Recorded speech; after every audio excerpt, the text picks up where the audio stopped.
السلام عليكم ورحمة الله وبركاته. أهلا بيكم في حلقة جديدة وأخبار جديدة وأهم صفقات النادي الأهلي 2023 هنتكلم باستفاضة عنها، وهنتكلم في سبب أداء النادي الأهلي بسم الله ما شاء الله، اللهم لا حسد اللهم لا حسد الموسم ده في كل البطولات. ولكن قبل ما ندخل حلقتنا انا مش بطلب من حضرتك اللايك، لكن فضلا وليس امرا اضغط اللايك الجميل واشترك في القناه لو مش مشترك، وفعل الجرس عشان يوصلك كل حلقاتنا باذن الله. الكل شاف والكل بيحسد اداء النادي الاهلي على الموسم اللي هو عمله، اداء ونتيجه، تغيير في اللعب، تغيير في تكتيك اللعب، مستويات اللاعيبه نفسها، مستويات كل اللاعيبه اللي هي كانت دايما مباراة عالية قوي ومباريات تحت قوي. بعض اللعيبة، مش بقول كل اللعيبة، مباريات عالية قوي قوي فوق ما تتخيل، وتدينا إيحاء ان خلاص مش محتاجين صفقات. وكام مباراة 3 4 5 6 لحد ما الجماهير تبدأ تعمل حملة عليه عشان خاطر مستواه يبدأ يراجع، مستواه يبدأ أداؤه يبقى ماتش والتاني والتالت بيبقى وحش.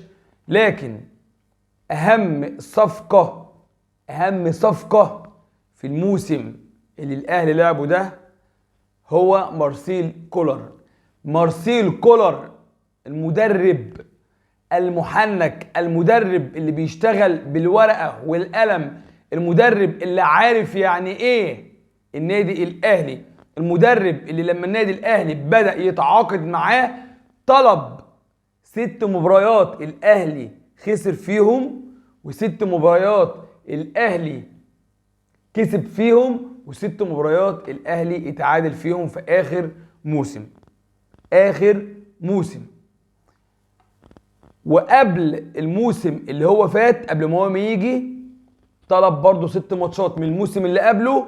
والكلام ده من على لسان إدارة النادي الأهلي، كانت طلبات مارسيل كولر اتفرج على أداء النادي الأهلي في الماتشات اللي فاز فيها، واتفرج على أداء النادي الأهلي في الماتشات اللي خسر فيها واللي تعادل فيها، وقدر يحط إيده على نقاط ضعف وقوة مش في النادي الأهلي، لا، في اتحاد الكورة. لأنه بدأ مع النادي الأهلي في سياسة التدوير، لاعب 2 3. دلوقت انت مش عارف مين احتياطي معاك ومين أساسي. في صفقة تانية مهمة للنادي الأهلي هكلمكم فيها، ولكن لما اخلص على مارسيل كولر.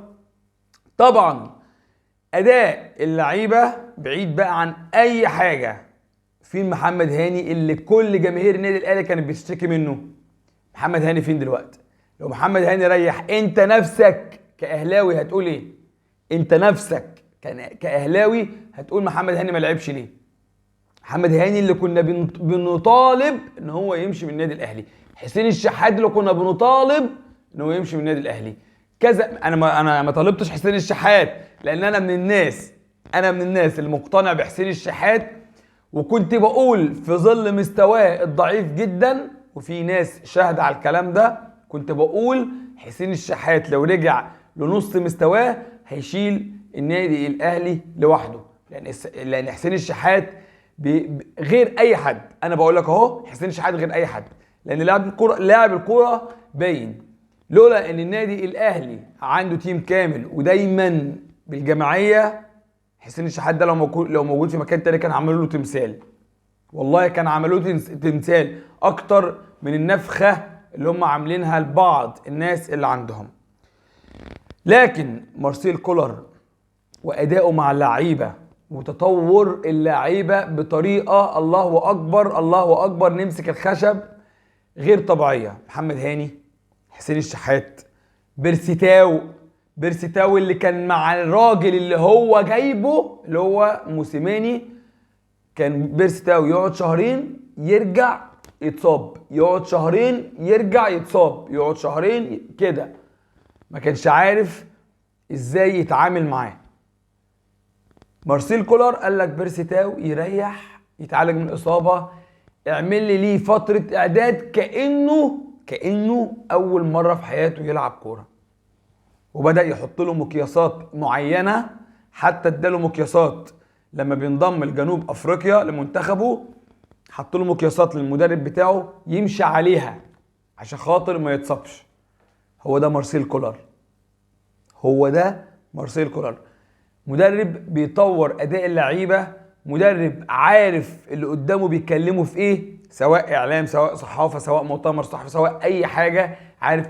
مدرب بيجمع ما بين خفه الدم وقوه الشخصيه، ههزر معاك بره الملعب وفي الملعب الموضوع انتهى. في ثواب وعقاب، في ثواب وعقاب. عشان ما اطولش في النقطه دي، اهم صفقه للنادي الاهلي الموسم ده كان مارسيل كولر.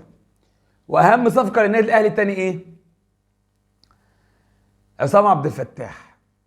عصام عبد الفتاح اللي كان كل ما النادي الاهلي ما الحكم يحكم للنادي الاهلي في مباراه البنك الاهلي، في مباراه اي مباراه، في مباراه فاركو، في كذا مباراه، يطلع بالاحتواء يقول لك عادي حكم الاحتواء ومش عارف ايه، وبيبرر وخلاص. رقم 2، لما نجيب هدف والحكم يرجعه والمباراة تخلص تعادل او الاهلي ما يعرفش يفوز وما يعرفش يكسب والكلام ده ويخسر، يرجع يقول لك يا جماعة في حاجة اسمها روح البروتوكول. روح البروتوكول ازاي؟ لا بجد والله، انا بلعب فرقة، انا بلعب نادي وحرزت هدف في الثاني في الثالث في الرابع في الخامس، في حاجة اسمها روح. روح ايه؟ هو الحكم انا مش يعني برضو مش لاقيين لها عدله. يعني والله العظيم اقسم بالله الكلام ده مش هتسمعه من حد غيري، والله ما هتسمعه من حد غيري. هو روح البروتوكول ده ان انا كحكم، انا مثلا حكم بحكم، هتعاطف مع الفرقه الخسرانه عشان خاطر كروح اللعبه. ليه يعني؟ طب والفرقه اللي خسرانه ليه؟ الفرقه اللي خسرانه اخطأت ليه؟ الفرقه اللي خسرانه ما جابتش صفقات ليه؟ الفرقه اللي خسرانه ما ذاكرتش كويس ليه للمباراه؟ مره يقول لك روح البروتوكول، مره يقول روح الفار، مره يقول كلام غريب. لما الاهلي صمم ان ده يمشي عشان كل القرارات اللي هو بيقولها، ويجي بعد كده يقول لك كلاتنبرج نزل بالكرة المصرية لتحت، بالتحكيم المصري لتحت. امال ايه الفوق اللي كان عندك يا كابتن عصام؟ ايه الفوق اللي كان عندك؟ ايه الحاجة التوب اللي كانت عندك؟ هل بيريرا وصل برضو؟ لا، ده اداء الاهلي هو اللي مخلي ناس كتيرة تسكت ما تتكلمش، تسكت ما تتكلمش. اداء الاهلي الحمد لله ونتائج الاهلي هي اللي مخليه الحكام مش عارفه تعمل حاجه. مارسيل كولر في نقطه انا ما قلتهاش عنه، مارسيل كولر الله اكبر، في 54 مباراه النادي الاهلي احرز 102 هدف، احرز 102 هدف. فعشان كده بقول لك اهم صفقتين للنادي الاهلي وجود مارسيل كولر، والنادي الاهلي يجدد له حتى لو بايه، بالمبلغ اللي هو عايزه، بالعقد اللي هو عايزه، بالمرتب اللي هو عايزه، بالناس اللي معاه، بالمعد النفسي والبدني اللي معاه. اهم صفقتين للنادي الاهلي رحيل عصام عبد الفتاح ووجود مارسيل كولر، وكل التوفيق للنادي الاهلي ان شاء الله. اتمنى ما كنتش طولت عليكم، اتمنى تكون الحلقه عجبتك. ولو لسه ما اشتركتش في القناه فضلا وليس امرا شرفنا بالاشتراك وفعل زر الجرس عشان يوصلك كل جديدنا باذن الله. سلام عليكم.